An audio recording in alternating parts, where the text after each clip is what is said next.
ಶಿವಮೊಗ್ಗದ ಶಿಕಾರಿಪುರದಲ್ಲಿ ನೂತನ KSRTC bus ನಿಲ್ದಾಣವನ್ನು ಮಾಜಿ ಸಿಎಂ ಬಿಎಸ್ವೈ ಉದ್ಘಾಟನೆ ಮಾಡಿದ್ರು. ಈ ನಿಲ್ದಾಣಕ್ಕೆ ಕ್ರಾಂತಿವೀರ ಸಂಗೊಳ್ಳಿ ರಾಯಣ್ಣ ಅಂತ ಹೆಸರಿಡಲಾಗಿದೆ. ಈ ವೇಳೆ ಸಂಸದ ಬಿವೈ ರಾಘವೇಂದ್ರ ಕಾರ್ಯಕರ್ತರಲ್ಲಿ ಸಂಗೊಳ್ಳಿ ರಾಯಣ್ಣ ಪರ ಘೋಷಣೆ ಕೂಗುವಂತೆ ಹೇಳಿದ್ರು.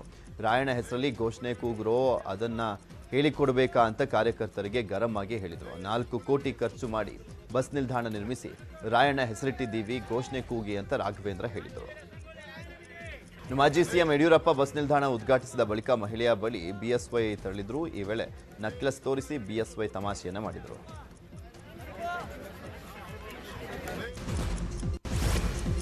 ವಿಧಾನಸಭಾ ಚುನಾವಣೆ ಸಮೀಪಿಸ್ತಾ ಇದ್ದಂತೆ ಮಾಜಿ ಸಚಿವ ಸಿಪಿ ಯೋಗೇಶ್ವರ್ ದೇವರ ಮೊರೆ ಹೋಗಿದ್ದಾರೆ. ಪತ್ನಿ ಸಮೇತ ಯೋಗೇಶ್ವರ್ ಮಹದೇಶ್ವರ ದೇವಾಲಯದಲ್ಲಿ ಹೋಮ ಹವನವನ್ನ ನೆರವೇರಿಸಿದ್ರು. ಜೊತೆಗೆ ಸಾವಿರಾರು ಮಂದಿ ಭಕ್ತರಿಗೆ ಅನ್ನ ಸಂತರ್ಪಣೆಯನ್ನ ಮಾಡಿದ್ರು. ಈ ವೇಳೆ ಮಾತನಾಡಿದಂತ ಯೋಗೇಶ್ವರ್ ಕುಮಾರಸ್ವಾಮಿ ವೈಯಕ್ತಿಕ ಕಾರಣಕ್ಕೆ ಪೂಜೆಯನ್ನ ಮಾಡಿದ್ದಾರೆ. ನಾವು ಧಾರ್ಮಿಕ ಉದ್ದೇಶದಿಂದ ಮಾಡ್ತಾ ಇದ್ದೇವೆ ಅಂತ ಹೇಳಿದರು. ಭಾರತ್ ಜೋಡೋ ಯಾತ್ರೆ ಸಂದರ್ಭದಲ್ಲಿ ಕಾಂಗ್ರೆಸ್ ನಾಯಕ ರಾಹುಲ್ ಗಾಂಧಿ ನೀಡಿದಂತ ಒಂದು ಹೇಳಿಕೆಗೆ ಸ್ಪಷ್ಟನೆ ಕೇಳಿ ದೆಹಲಿ ಪೊಲೀಸರು ನೋಟಿಸ್ ಅನ್ನು ನೀಡಿದ್ದಾರೆ. ರಾಹುಲ್ ಗಾಂಧಿ ಜನವರಿಯಲ್ಲಿ ಶ್ರೀನಗರದಲ್ಲಿ ಭಾರತ್ ಜೋಡೋ ಯಾತ್ರೆ ನಡೆಸಿದ ಸಂದರ್ಭ ಮಾತನಾಡಿ ಮಹಿಳೆಯರು ಈಗಲೂ ಕೂಡ ಲೈಂಗಿಕ ದೌರ್ಜನ್ಯಕ್ಕೆ ಒಳಗಾಗ್ತಾ ಇದ್ದಾರೆ ಅಂತ ಹೇಳಿದ್ರು. ಆ ವಿಡಿಯೋ ಸೋಷಿಯಲ್ ಮೀಡಿಯಾದಲ್ಲಿ ವೈರಲ್ ಆಗ್ತಾ ಇದ್ದಂತೆ ದೆಹಲಿ ಪೊಲೀಸರು ಸ್ವಯಂ ಪ್ರೇರಿತರಾಗಿ ಈ ವಿಚಾರವನ್ನ ಕೈಗೆತ್ತಿಕೊಂಡಿದ್ದಾರೆ. ಮಹಿಳೆಯರು ಲೈಂಗಿಕ ದೌರ್ಜನ್ಯಕ್ಕೆ ಒಳಗಾಗ್ತಾ ಇದ್ದಾರೆ ಅಂತ ಹೇಳಿದ್ದೀರಿ. ನಿಮಗೆ ಗೊತ್ತಿರುವಂತ ಸಂತ್ರಸ್ತೆಯರ ಬಗ್ಗೆ ನಮಗೆ ಮಾಹಿತಿ ಕೊಟ್ರೆ ಖಂಡಿತ ಕ್ರಮ ಕೈಗೊಳ್ತೇವೆ ಅಂತ ರಾಹುಲ್ ಗಾಂಧಿ ಅವರಿಗೆ ಕಳಿಸಿದಂತ ನೋಟಿಸ್ನಲ್ಲಿ ಉಲ್ಲೇಖ ಮಾಡಲಾಗಿದೆ.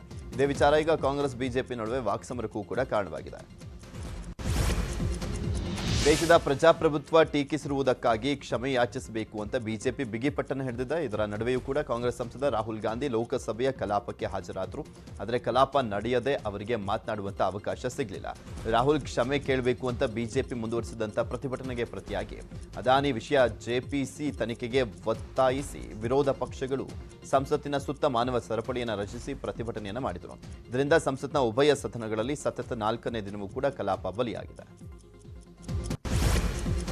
ಬಾಗಲಕೋಟೆಯ ಜಮಖಂಡಿ ನಗರದಲ್ಲಿ ಶಾಸಕ ಆನಂದ ನ್ಯಾಮಗೌಡ ವಿರುದ್ಧ ಬಿಜೆಪಿ ಪ್ರತಿಭಟನೆ ನಡೆಸಿತು. ಕಳೆದ ಮಾರ್ಚ್ 15ರಂದು ಮೌಲಾನಾ ಅಬ್ದುಲ್ ಕಲಾಂ ಆಜಾದ್ ಸರ್ಕಲ್ ನಿರ್ಮಾಣ ಮಾಡಲಿಕ್ಕೆ ಶಾಸಕ ಆನಂದ ನ್ಯಾಮಗೌಡ ಹಾಗೂ ವಿವಿಧ ಸಂಘಟನೆಗಳು ಮುಂದಾಗಿದ್ವು. ಆದರೆ ಸರ್ಕಲ್ ನಿರ್ಮಾಣಕ್ಕೆ ಪಿಎಸ್ಐ ಬಸವರಾಜ ಕೊಣ್ಣೋರೆ ತಡೆಯನ್ನು ಹಿಡಿದಿದ್ರು. ಈ ವೇಳೆ ಪಿಎಸ್ಐ ಹಾಗೂ ಶಾಸಕ ಆನಂದ್ ನ್ಯಾಮಗೌಡ ನಡುವೆ ಮಾತಿನ ಚಕಮಕಿ ವಾಗ್ವಾದ ನಡೆದಿತ್ತು. ಶಾಸಕರ ವರ್ತನೆಯನ್ನು ಖಂಡಿಸಿ ಬಿಜೆಪಿ ಪ್ರತಿಭಟನೆ ನಡೆಸಿತು. ಅಲ್ಲದೆ ಜಂಬೂಕೇಶ್ವರ ವೃತ್ತ ಅಂತ ನಾಮಕರಣ ಮಾಡಲಿಕ್ಕೆ ತಹಶೀಲ್ದಾರ್ಗೆ ಮನವಿಯನ್ನು ಮಾಡಿದ್ದಾರೆ. ಬೆಂಗಳೂರಲ್ಲಿ ಗ್ಯಾಸ್ ಪೈಪ್ ಲೀಕ್ನಿಂದ ಸ್ಫೋಟ ಪ್ರಕರಣದಲ್ಲಿ 3 ಗಂಭೀರ ಗಾಯವಾಗಿದೆ. ಗಾಯಾಳುಗಳಿಗೆ ವಿಕ್ಟೋರಿಯಾ ಆಸ್ಪತ್ರೆಯಲ್ಲಿ ಚಿಕಿತ್ಸೆ ನೀಡಲಾಗ್ತಾ ಇದೆ. 25% ಬರ್ನ್ ಆಗಿರುವಂತಹ ಮಹಿಳೆಗೆ ಐಸಿಯುನಲ್ಲಿ ಚಿಕಿತ್ಸೆಯನ್ನು ನೀಡಲಾಗ್ತಾ ಇದೆ. ಉಳಿದ 2 ಹೊರರೋಗಿ ವಿಭಾಗದಲ್ಲಿ ಚಿಕಿತ್ಸೆಯನ್ನು ಕೊಡಲಾಗ್ತಾ ಇದೆ. ಗಾಯಾಳುಗಳ ಆರೋಗ್ಯವನ್ನು ಜಲಮಂಡಳಿ ಅಧಿಕಾರಿಗಳು ವಿಚಾರಿಸಿದರು. ಬೆಂಗಳೂರು ಹೊರವಲಯ ದೇವನಹಳ್ಳಿಯಲ್ಲಿ ಅಪಘಾತ ಸಂಭವಿಸಿದೆ. ದೇವನಹಳ್ಳಿ ರಾಷ್ಟ್ರೀಯ ಹೆದ್ದಾರಿ 7ರ ಚಿಕ್ಕ ಸಣ್ಣೆ ಗೇಟ್ ಬಳಿ ಜಲ್ಲಿ ತುಂಬಿಕೊಂಡು ಹೋಗ್ತಾ ಇದ್ದಂಥ ಟಿಪ್ಪರ್ ಪಲ್ಟಿಯಾಗಿದೆ. ಅದೃಷ್ಟವಶಾತ್ ಅಪಘಾತದಲ್ಲಿ ಯಾವುದೇ ಸಾವು ಸಂಭವಿಸಿಲ್ಲ. ಟಿಪ್ಪರ್ ಹಾಗೂ ಕಾರು ಜಖಂ ಆಗಿದ್ದು 2 ಚಾಲಕರಿಗೆ ಗಾಯವಾಗಿದೆ. 2ರನ್ನೂ ಸ್ಥಳೀಯ ಆಸ್ಪತ್ರೆಗೆ ರವಾನಿಸಲಾಗಿದೆ. ಟೆಸ್ಟ್ ಡ್ರೈವ್ ನೆಪದಲ್ಲಿ ಬೈಕ್ ಕದ್ದು ಎಸ್ಕೇಪ್ ಆಗಿರುವಂತಹ ಘಟನೆ ಬೆಂಗಳೂರಿನ ಹೊಸಕೋಟೆಯಲ್ಲಿ ನಡೆದಿದೆ. ಬುಲೆಟ್ ಬೈಕ್ ನೋಡಲಿಕ್ಕೆ ಶೋರೂಮ್ಗೆ ಬಂದಿದ್ದಂಥ ಯುವಕ ಬೈಕ್ ಬಗ್ಗೆ ಎಲ್ಲ ಡೀಟೇಲ್ಸ್ ತಗೊಂಡಿದ್ದ. ನಂತರ ಟೆಸ್ಟ್ ಡ್ರೈವ್ ನೆಪದಲ್ಲಿ ಬುಲೆಟ್ ಬೈಕ್ ಅನ್ನ ದೋಚಿ ಪರಾರಿಯಾಗಿದ್ದಾನೆ. ಈ ಬಗ್ಗೆ ಶೋರೂಮ್ ಮ್ಯಾನೇಜರ್ ಪೊಲೀಸ್ ಠಾಣೆಗೆ ದೂರನ್ನು ಕೊಟ್ಟಿದ್ದಾರೆ. ಆರೋಪಿ ಬೈಕ್ ತೆಗೆದುಕೊಂಡು ಹೋಗಿರುವಂತಹ ದೃಶ್ಯ ಸಿಸಿಟಿವಿಯಲ್ಲಿ ಸೆರೆಯಾಗಿದೆ.